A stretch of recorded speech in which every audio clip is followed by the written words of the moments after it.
Assalamualaikum. Waalaikumsalam. Ya, silakan Bro. Baik, terima kasih sebelumnya.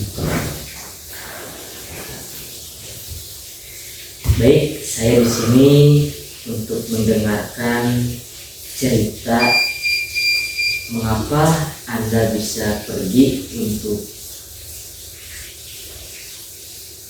menceritakan masalah Anda di tempat konseling ini. Terima kasih sebelumnya Pak. Sebenarnya saya sudah beberapa hari ini, bahkan belakangan ini merasa tidak sangat tenang di hati. Dan juga banyak yang mengganggu pikiran saya Pak. Baik, saya bisa merasakan kamu sedang menanggung beban yang sangat banyak. Pasti melelahkan menghadapinya itu seorang diri. Ya, benar Pak, benar sekali. Saya benar-benar merasa sendiri. Teman-teman saya juga sibuk semuanya, urusan mereka masing-masing. Tidak ada teman cerita saya untuk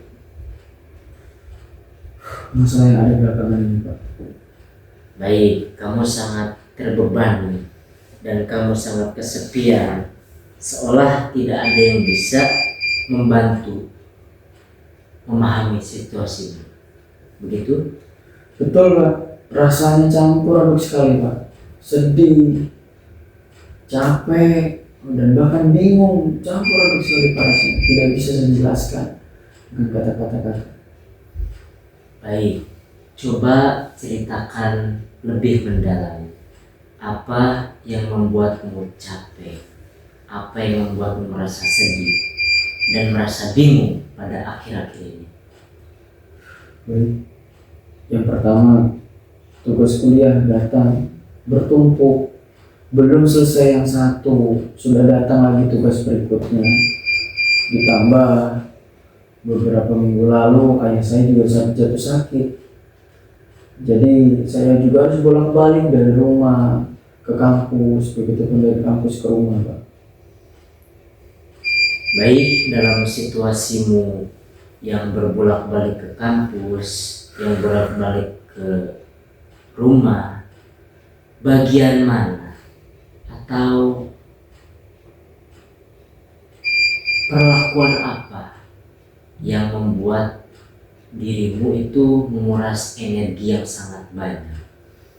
Yang paling berat itu merasa bersalah Pak. Kalau saya fokus hanya di kuliah, saya merasa tidak memperhatikan ayah saya ketika sakit. Begitupun sebaliknya, tapi kalau saya fokus memperhatikan menjaga ayah saya yang sedang sakit, maka saya akan stres dengan banyaknya tugas kuliah yang begitu banyak Pak.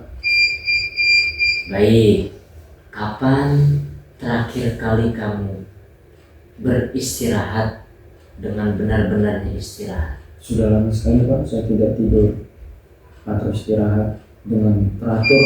Belakangan ini juga istirahat saya tidak teratur, kacau, tidak disiplin. Yang seharusnya di umuran saya tidur istirahat di jam 10 malam, tapi saya harus tidur di jam 1 malam dini hari. Karena itu tadi, dengan tugas kuliah menumpuk, kuliah juga, ayah saya juga sedang sakit Pak. Baik. Teratur. Baik, jadi yang saya rangkum pada permasalahan Anda ini ialah berada dalam situasi yang sangat sulit ya, yang mana kamu ini harus mengurus ayah kamu yang sakit di rumah sakit, kemudian tugas kamu yang menumpuk, jadi dilema antara keduanya. Ya, itulah yang membuatmu kelelahan baik secara fisik dan serasa juga emosional kamu. Iya, itu semua yang saya rasakan Pak. Kadang saya tidak merasa mampu lagi untuk menghadapinya, bahkan sampai saya berpikir untuk mengakhiri hidup saya. Saya mendengarkan. Baik, mungkin ada hal yang lain yang ingin kamu sampaikan saya juga kehilangan motivasi Pak untuk terus hidup. Padahal saya biasanya orang cukup semangat, ekstrovert, energik. Tapi belakangan ini dengan beberapa masalah yang datang dan beberapa tugas yang banyak membuat saya kehilangan motivasi sampai ada nih terkecil saya untuk mengakhiri hidup saya Pak. Baik, yang saya rangkum, kamu ini orangnya sangat termotivasi sekali, yang mana kamu ini bersemangat sekali dalam menjalankan tugas kamu. Tapi rasa-rasanya kamu ini kehilangan motivasi karena kelelahan dari segi kamu mengurus ayah kamu yang sakit dan juga tugas kuliah kamu yang banyak. Maka dalam situasi seperti itu wajar jika motivasi itu melemah. Not because you are weak, but because your road is too heavy. Iya, saya merasa seperti itu Pak. Bukan tidak mau, tapi sulit bagi saya untuk menata semuanya, untuk menyelesaikannya satu persatu Pak.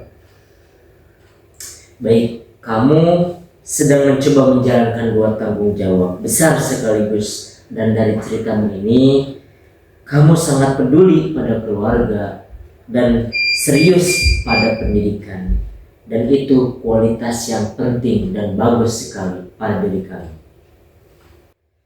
Sebelum kita akhiri sesi ini, apa satu hal yang ingin kamu capai dalam 1 bahkan 2 minggu ke depan? Mungkin saya akan mencoba membuat jadwal harian Pak, dan memberi waktu khusus untuk kuliah dan juga menjaga dan merawat ayah saya yang sedang sakit. Baik, itu rencana yang sangat bagus. Kita bisa bahas dan kita bisa perbaiki dalam sesi berikutnya. Kamu tidak sendirian dalam proses ini, wahai anakku. Terima kasih Pak, saya merasa lebih lega setelah menceritakan semuanya kepada Bapak. Baik, saya senang bisa membantu Anda. Kita akan melanjutkan langkah kecil ini bersama-sama. Terima kasih. Terima kasih Pak. Sama-sama. Waalaikumsalam.